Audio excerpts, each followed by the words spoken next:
guys, welcome back to my channel, Outrageous Curls, where we get the curls popping and we keep it popping. And look at my curls popping. Yo, yo, yo, yo, yo, pop, pop, pop, pop. When you see And I hope your curls are popping too. So in today's video, I'm going to be sharing with you on how to transition to natural hair. So what transitioning hair is, where you are growing out your hair and you are growing your natural hair out, and you are slowly getting rid of the damaged hair over a period of time. And that is the alternative to the big chop. The big chop, what that is basically that, where you are getting rid of all of it in one go. Sometimes I think that is easier, but it also depends on how much hair you are looking to get rid of as well. As with a big chop, some people go all the way down up to here. So with the big chop, it is getting rid of it all in one go, and then you've just got your natural hair growing out. So sometimes that can be considered a lot easier, but if you are someone who likes that bit of length sometimes, like I do, I like my hair about this length roughly, then maybe transitioning might be a better alternative. So the first tip of transitioning hair, what you want to do first on a regular basis is cleanse your hair. Yes, you want to cleanse your hair regularly because you want a cleansed, healthy scalp to promote that hair growth, because otherwise if you don't cleanse your hair, you've got all the dirt, the grime building up in your hair, and that's going to clog and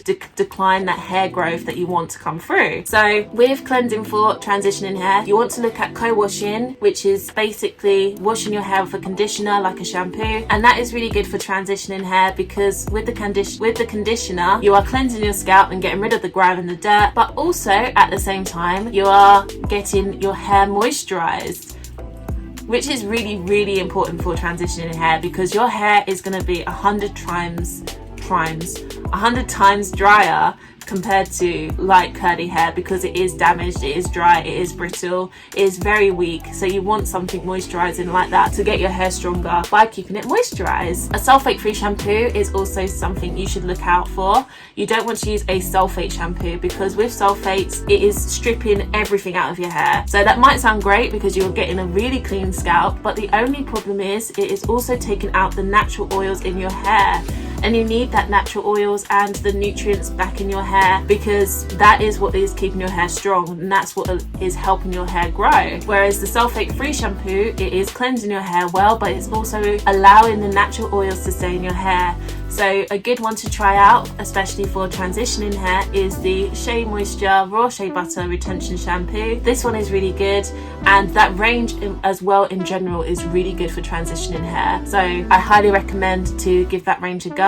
And with shampooing, I think if you don't feel comfortable co-washing with transitioning hair, a sulfate-free shampoo is a good alternative to try out, and to at least cleanse 1 or 2 times a week is good for transitioning hair. But I think if you are going to try 2 times a week, you should do a sulfate-free shampoo for one wash day and then do a co-wash for the other day, so you aren't drying your hair. So you've got something keeping your hair really moisturized. And then another thing to look out for with transitioning hair is a clarifying shampoo, and again you want it to be sulfate free. A clarifying shampoo, the difference of that from a regular shampoo is that it is more deeply cleansing to your hair. So what that means, it is getting rid of product buildup. So what product buildup is, it's where you are applying leave-in conditioners onto your hair and you are applying oils onto your hair as well. And of course where transitioning hair is dry, you add more to your hair nearly almost every other night or every day, and even though it's a little bit you add onto your hair each day, it builds up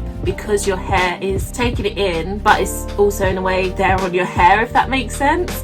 And of course over time, if you are not clarifying your hair, it will build up. So what will happen is when you do apply your styling products to your hair and you think, my hair feels a bit like weighed down, or it feels a bit smushy, or it gets like a weird crunchy smell, or your hair takes a really long time to dry, it's because of product buildup. And clarifying shampoo will help get rid of that. So whilst it deeply cleanses your scalp, it will get rid of all the product buildup in your hair. And of course you want it to keep it sulfate free to help retain the natural oils in your hair as well.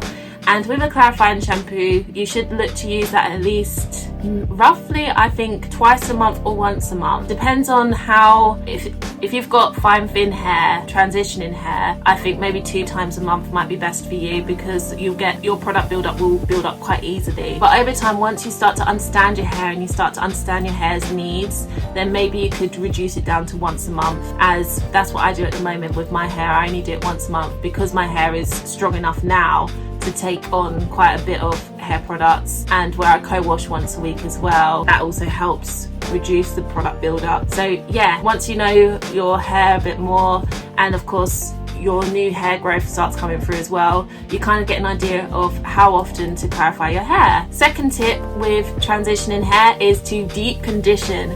Deep conditioning, oh my gosh, you'll see in my previous videos, I'm going to say this every single time, it is a must.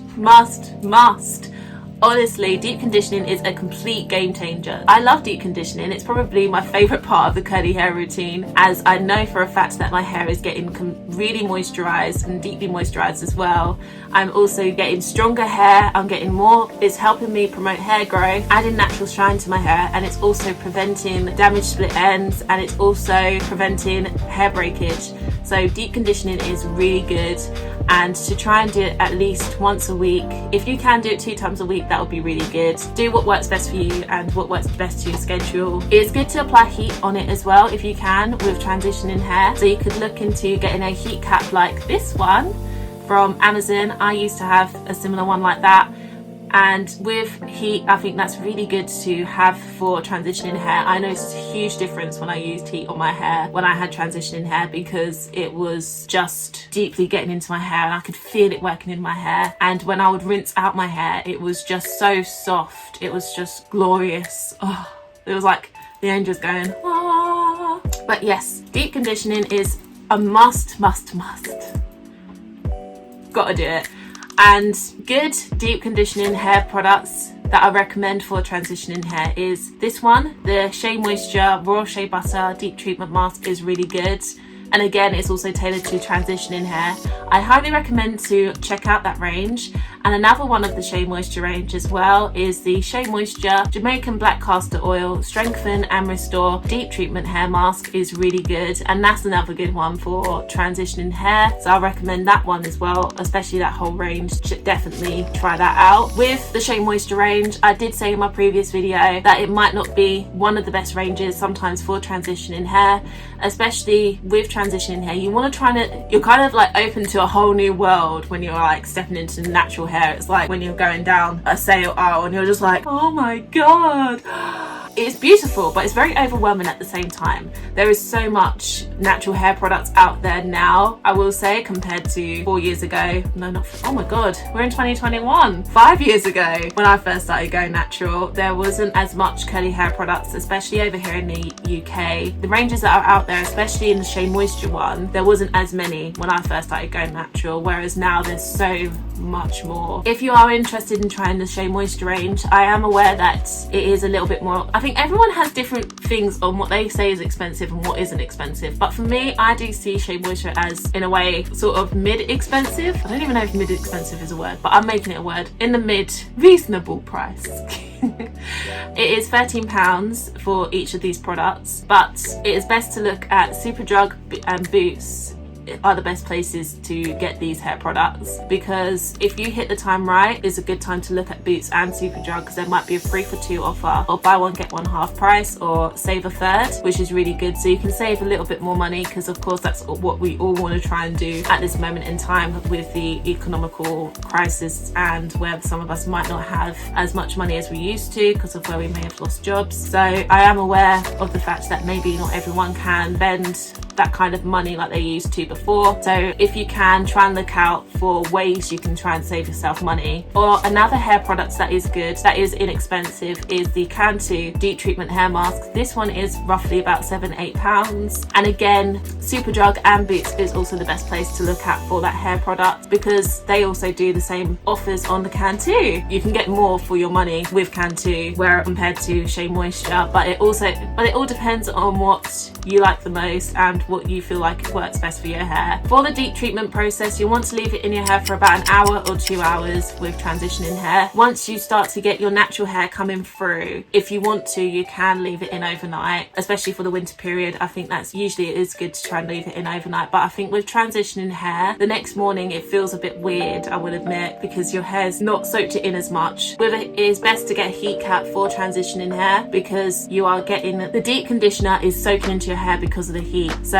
unlike if you leave it in overnight, you're not getting that heat as much for the transitioning hair to get the full benefits for your hair. Another thing to do as well, along with deep conditioning, is to also do a protein treatment. But I don't say to do them together, so you do like a protein treatment and a deep conditioner. No, you want to do a protein treatment for at least once a month. And what a protein treatment does, it is nourishing and repairing your hair and adding nutrients back to your hair to get it stronger again. And it also helps promote thicker and healthier hair. There's a lot of DIY ones, and to get that moisture back into my hair again, I'm going to be doing a egg protein treatment masks. So I'll be using an egg, coconut oil and Jamaican black castor oil, and I'll mix that all together and I'll put it in my hair and I'll leave it in my hair for about an hour. And honestly, the results are so good. And yeah, I know it might sound really weird, an egg? Really? But an egg is so good for your hair because it's the same for your body. You're getting the protein into your body, doing the same for your hair, so it's a win-win. And I know it might seem a bit weird if you don't feel comfortable doing a egg protein treatment mask. There are other protein treatment hair masks that you can try out, and this one is really good. I used to use this one and I did that once a month as well, and honestly it's so good. My hair used to get so soft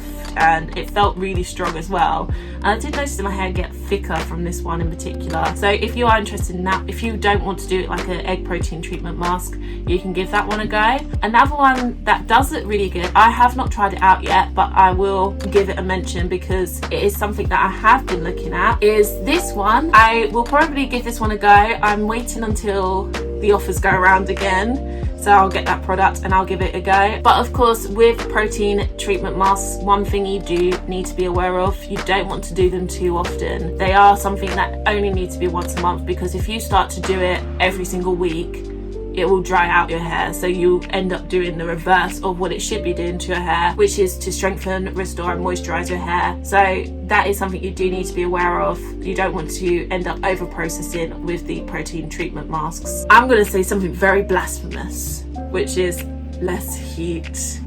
Yes, you want to use less heat. I know it is, I get it. I was in the same position as you, where I was a heataholic. I loved using heat on my hair. I used to blow dry my hair. I used to straighten my hair. I used to straighten my hair nearly every morning at night because I wanted my hair to be super straight. But less heat is the way to go if you want to grow strong, healthy, natural hair. Because if you keep using heat on your hair and on the new hair growth that is coming through, what's going to happen? You're going to be in a hamster wheel on the same cycle over and over again, and you're just going to be constantly having transitioning hair, and it is not the way to go. And transitioning hair can be a pain in the ass that you kind of just think, oh, you can't do this anymore. So my advice on ways to use less heat is to set yourself like a goal of how long you don't want to apply heat to your hair. If you are tempted, because it is there and it is easily done, if you know it's there, you can't help but think like you want to get the straighteners out, you want to blow dry your hair and straighten your hair, because it is a habit. The best thing for you, I'm sorry to say, throw it away. You got to throw it in the bin, or you got to get someone else to throw it in the bin, because it is your addiction. And if you want to go natural and you want to get that healthy hair, sometimes getting rid of it completely is the best thing to do, or to store it and wait a year like I did and then straighten your hair. Because if you do something like I did and you straighten your hair after a long period of time, it's like a reverse psychology thing. It is so crazy. Once I straightened my hair, I was like, oh my god, I was like, I miss this. But then after 2 days, I was like, I want my curly hair back, because I'm so used to having my hair curly and natural, and I found it a lot easier having my hair curly and natural because I was so out of the habit of having it straight. So it is interesting, and your thought process might change on using heat when you get further down the line of not using it so often. Those are a few ways to help using less heat. Next tip is to be gentle when you are detangling your hair, because with transitioning hair, it is 2 hair type and they're 2 polar opposites as well. So what I mean by that is, I know all curly hair, like mine especially, I have mixed curly hair type. So I think my curly hair type is about a mix of 3C, 4A. I have more 4A in my hair than I do 3C, but I've got like random parts that I see that is more like 3C, and then the majority of my hair is 4A. But of course, they're quite similar. So for me, it's a lot easier to look after my natural curly hair. With transitioning hair, they are extreme differences. That you'll have the wavy hair, you'll have wavy straight hair, and then you've got your very curly hair coming through. And there's a huge texture difference as well, because your curly hair that's coming through, that is virgin because it hasn't touched heat, hasn't been dyed, it is healthy hair coming through. And then you've got at the ends your straight damaged hair, and of course that will cause a lot of issues when you are detangling. And when you are detangling, what you want to do is you want to section your hair into parts, and you want to set yourself aside a lot of time. You have to be so gentle, because your hair is like a baby and you have to baby it to get it strong again. And I used to use a wide toothed comb, but I don't recommend it for transitioning hair. I would recommend using like this, the Tangle Teaser. I wish I used this during my first curly hair journey, because with this, as you can see, you've got like these here, even though they look very thin and fine and you think they might cause your hair more breakage, if you are just working your way slowly and you just do it gently, it is all good. And this is quite good to use, especially if you want your hair tangle free. This is really good to use because with transitioning hair, you want to make sure it is tangle free, because transitioning hair it can get very knotty, tangly, and that is why the detangling process is the worst when you have transitioning hair. And this is really good to help do that. And you want to detangle your hair every night. It's the best time of the day to do it. The problem is, if you are not careful or gentle detangling your hair, you can rip hair out. Honestly, I am not joking. You can end up ripping your hair out. I did, and it scared me so much. I ripped out this amount of my hair because I had this awful knot, and it was because I wasn't detangling my hair properly. I got so frustrated trying to get it out that I ended up taking this much out of my hair along with the knot, and I was so upset and I was so angry with myself because I knew I wasn't being gentle.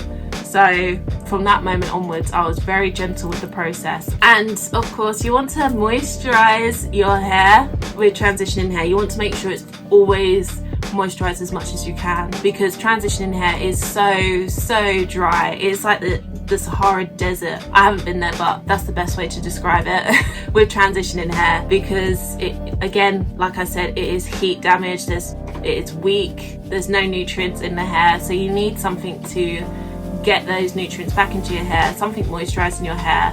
And a leave-in conditioner is probably the main thing that you always need for transitioning hair. I think if you start to focus on curling creams, gels, there's no point, because your hair is not the curly state because you have not got your natural curly hair yet. You've got your heat damaged hair that is still coming through. So yeah, leave-in is really good. You want to look for something with shea butter in it, and with shea butter you want to look for ones that are like a detangler one, as well as of course a leave-in is really good for the detangling process, as of course you don't want to detangle your hair when it's dry. You want to detangle your hair when it's wet, and it's got a hair product in there as well to help make the detangling process a lot easier. So this one is really good, the Shea Moisture, again, raw shea butter range, the extra moisture detangler. And another one that is really good for transitioning hair is the Kinky Curly Detangler. And oh my gosh, these ones are so good. Like, they detangle your hair for life. It is really, really good. And another one to check out as well is, again, Shea Moisture, the Jamaican Black Castor Oil Strengthen and Restore Leave-In Conditioner. This one is really good, and you can get your money's worth really well with this one in particular because it is a big jar. It is 16 ounces, so it's roughly about this big, and again it is about £13. So compared to the deep conditioners, which are a bit smaller, but of course you don't use them as regularly, the leave-in conditioner is a really good investment. And again, that one is good for transitioning hair, and it is part of the Strengthen and Restore range. So that means your hair will get stronger with that product, and it also will help promote hair growth because it has the Jamaican Black Castor Oil in it, and it also has peppermint in there as well, which is really good for promoting hair growth. And with transitioning hair, you want to cut the ends of your hair frequently. So by that I mean you want to cut your hair at least once a month, and you want to cut about a centimetre or so of the ends of your hair, as that, of course, that will help promote the hair growth. When you get rid of the ends, it will help promote grow more. If you do want to cut your hair, and of course I imagine some of us do because of where we are in lockdown and you can't go to the hairdressers, or alternatively, which is probably one of the best things to do, is to put your hair in plaits and then just cut off the ends. So not like big plaits, but little small plaits around your hair might be the best thing to do when you are looking to cut your hair. Protective styles are your best friend, like with transitioning hair. So good ones are buns are really good, quick and easy. You want to do like plaits or braids or twists, or you could wear a wig for a week if you want to. That's quite good for transitioning hair, because then you can like braid your hair and you can wear a deep conditioner in your hair for a week if you want to, and then have a wig on, and yeah, that's quite good to give a go. I do have some wig hair videos. I have linked them in the description box below if you do want to check those out. Braid out is really good for transitioning hair, I think, more than twist out. With braid outs, when you have them in when you do that, you can take them out and then you can get like this wavy curly look, and of course that can get all the curls looking the same. So that is really good for transitioning hair, because what you want to do is get your curls looking at a similar texture so you can wear it out that way if you want to. So braid outs are one of the best. I highly recommend those. And with braids as well, you can wear them in, you can have them in all week to protect your hair. Another tip as well, do not, I'm gonna get serious here, is do not compare your hair to others. Honestly, I did this a lot, and it can get a little bit toxic in the way you're thinking, and you are constantly thinking like, oh my god, if I do this and do that, I can get her hair. You have your own curly hair type. I have my own curly hair type. It is all different and all unique, and you don't want to be looking at someone else thinking that's the curly hair I want. You've got your own curly hair, and you've got to work with that and learn how to enhance that, because once you do, you'll fall in love with your curly hair. And honestly, I wouldn't change mine for the world. I love my curly hair. And if you start to go after someone else's curly hair type, you aren't focusing on what will happen is your hair will not grow at the extent that it could. I was not understanding my curly hair needs, and that's something that you need to focus on. You need to listen to your curly hair and understand your curly hair needs. Hair growth coming through and moisturized, because that's what it's all about, getting your hair moisturized and getting it healthy and getting it strong. It's not about getting that curl definition all the time, and it's not getting that perfect curl either. Just think healthy, moisturized hair. Also, be patient. But my first curly hair journey, when I started to watch curly hair products, like curly hair videos, natural curly hair videos, and I was getting the hair products, I would think like, oh my god, this one will help me grow, this one will do this one will do that. If I do this all the time, in a week I'm gonna get the curls that I want. And I would wake up like as if it was Christmas morning, and I'd run to the bathroom and I'd look in the mirror and I think, I'm like, what is this? Nothing's changed. And I'll be like looking for any slight hair growth coming through, and I would get so disheartened that nothing's happened. I'll be like, they've lied. It was because I wasn't being patient. Curly hair, growing out your transitioning hair to natural hair, doesn't happen overnight. It doesn't happen in a week, and it really actually doesn't happen in a month. You see the difference in about 3 to 4 months. And as long as you keep your regular hair routine So making sure that you cleanse, making sure that you moisturize and deep condition, using a leave-in, protector styles, and cutting your ends frequently. As long as you combine that on a regular basis and doing protein treatments, you'll see a difference and you'll see that change. One thing that might also be good in addition as another hair tip to keep that patience is to keep a hair journal. Maybe taking pictures of the hair products that you use and then taking a picture of your hair before and after, and maybe at the end of the week, and then do that on a regular basis, because then you'll see your change of your hair over time, and then you'll be able to look for other hair products that will work for your curly hair needs. And it is just experiment and explore, and it is a case of experiment and explore, but you don't have to always get the product straight away. I do recommend doing a lot of research as well. So YouTube is one of the best places to look for curly hair products, because you can see other people's curly hair reviews and you can get an idea, especially if you do come across someone who is similar to you. But so you can get an idea of like what the products look like, get the idea of the consistency, and if they say so. Those are my tips on how to transition to natural hair. I wish you all the best of luck. Enjoy it, keep it positive, keep it fun, and do fun things with your curly hair. Get to know your hair, let it get to know you, date your hair if you want.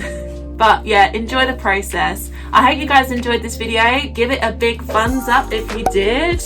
And also don't forget to subscribe as well, especially if you are new to my channel. Welcome to the hair fun. And if you are transitioning, let me know in the comments below. Also let me know how far you are on your curly hair journey, and any questions that you have if you are struggling on anything.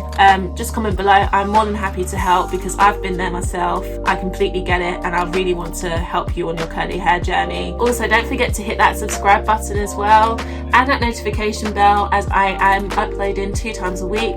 I upload every Saturday, and of course I'm trying to upload every Thursday as well. But of course, with a Thursday, my timing is sometimes not there. It can be in the morning, it can be in the afternoon, it could be in the evening, or it could be at midnight. But if you don't hit that notification bell, you'll never know. So by hitting that notification bell, you'll be notified when I do my uploads, so you'll never miss out on the curly hair fun. And I'll see you guys in the next video. Bye!